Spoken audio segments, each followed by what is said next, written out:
everyone, this is your instructor Joy. Before I start today's topic, please feel free to give me some ideas, ask me questions. I would be happy to make videos about those. That way I also know what your interests are. It also helps me to make the right videos. So today we're going to talk about how to play those passages.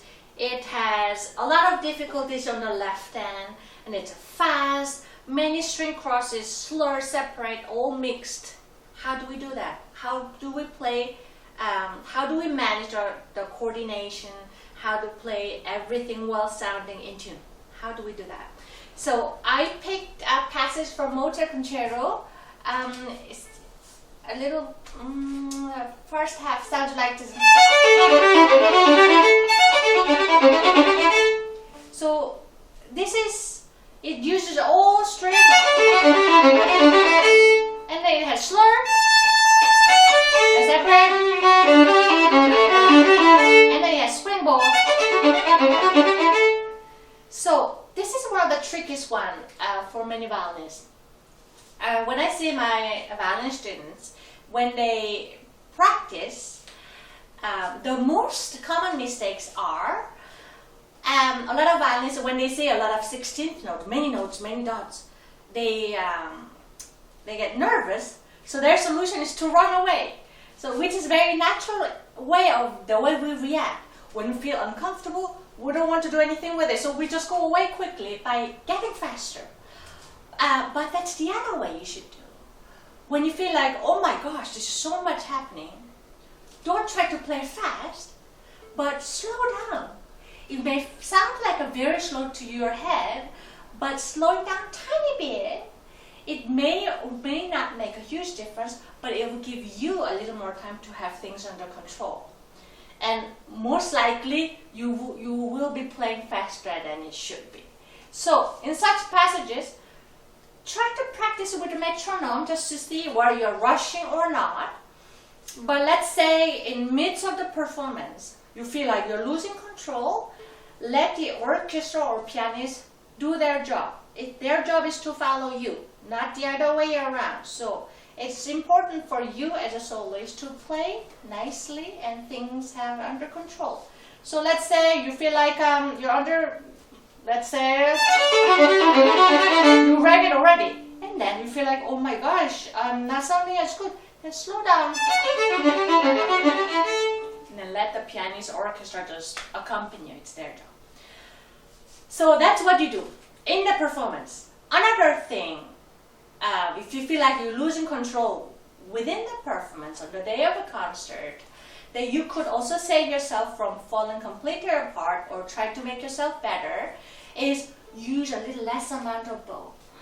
Another, one of my students was playing, and then this student was using all of a sudden a lot of bow, like that. So this is also very common mistakes a lot of violinists do. When you feel a little anxious, a little nervous, you try to move a lot. You feel like you have to work a lot.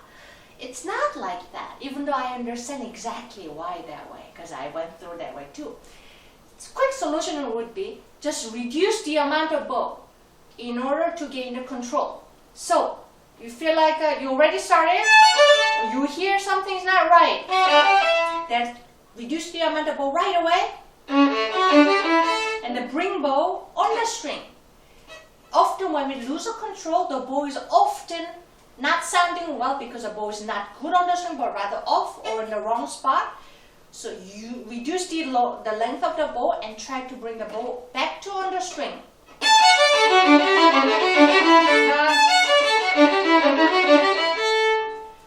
In that case, don't worry about spring bow. You want to have the things under control or well organized.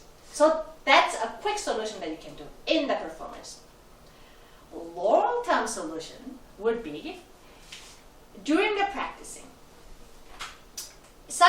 This kind of passages, whether it's a Mozart, Tchaikovsky, Paganini, a lot of virtuoso pieces has those passages. There's a lot of things happening fast, many strings, crossings, and left and right hand. In any of those passages, you want to practice after cleaning intonation, and then working on coordination, practicing I mentioned that one a lot in other videos, such as just calmly do slow.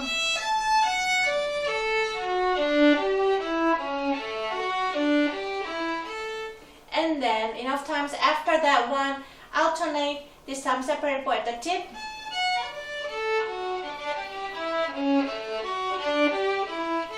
Multiple times back and forth after that.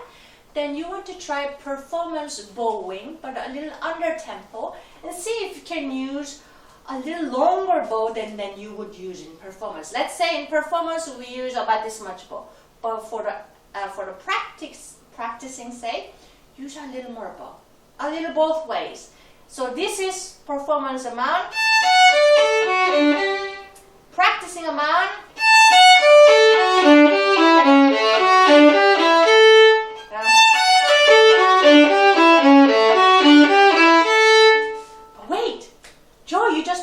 I shouldn't use a longer bow because I could lose control in the performance. Yes, I did say that.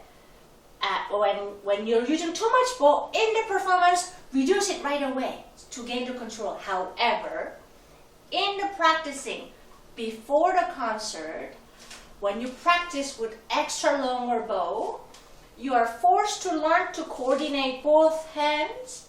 You're pushing yourself a little. So what you're doing here, by doing that, is you're gaining extra room, extra confidence, extra comfort zone. You're pushing your comfort zone a little further. So you get practice enough time with extra amount of bow, and then try to push it in the performance tempo so that you feel comfortable with extra amount of bow, even though you're going to play in the performance with a little less bow. Just in case that if you happen to be a little nervous, you can reduce the bow and the amount of bow, the length of the bow, and you will still sound confident and resonant and beautiful. Yeah? So I hope this was helpful. Let me know your questions and I would be happy to hear from you. And please subscribe. Bye!